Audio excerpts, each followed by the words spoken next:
পুজো শেষ হতে গেল আর তোমাদের সাথে এখনো মিনি ব্লগ শেয়ার করলাম না। তো চলো তোমাদের সাথে শেয়ার করা যাক ছোট ছোট মিনি ব্লগ। এবার পুজোয় কাজের চাপটা এতটাই ছিল যে আমি সপ্তমীর দিন পর্যন্ত কাজ করেছি না। একভাবে কাজ করার ফলে আমি দূরে কোথাও ঘুরতে যেতে পারিনি, যার কারণে অষ্টমীর দিন এসে আমার এতটাই শরীর খারাপ হয়ে পড়েছে যে ঠিক মতো নিজের পায়ে দাঁড়াতে পর্যন্ত পারছিলাম না, আর পুজোর অঞ্জলিও দিতে পারিনি। এর জন্য মনটা তো খুবই খারাপ ছিল, কোথাও যেতে পারছি না, ঘুরতে পারছি না, পুজো দিতে পারছি না। আর বিকাল হতে হতে ও বললো চলো তোমাকে ঘুরিয়ে নিয়ে আসি। মন খারাপ অবস্থা তো আমরা রেডি হতে শুরু করে দিয়েছি। আর আজকে পরেছিলাম সফট একটা শাড়ি।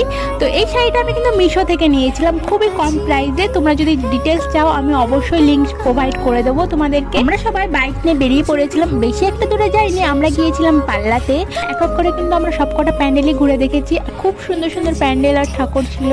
বেরোতে না বেরোতেই মনটা সত্যি আমার ভালো হয়ে গেছিলো একদমই। মানে সকালে যতটা না খারাপ ছিল, বিছনা থেকে উঠতে পারছিলাম না, আর রাত্রে হতে না হতেই বেরোতে না বেরোতে আমার মনটা সত্যিই ভালো হয়ে গেছিলো একদমই।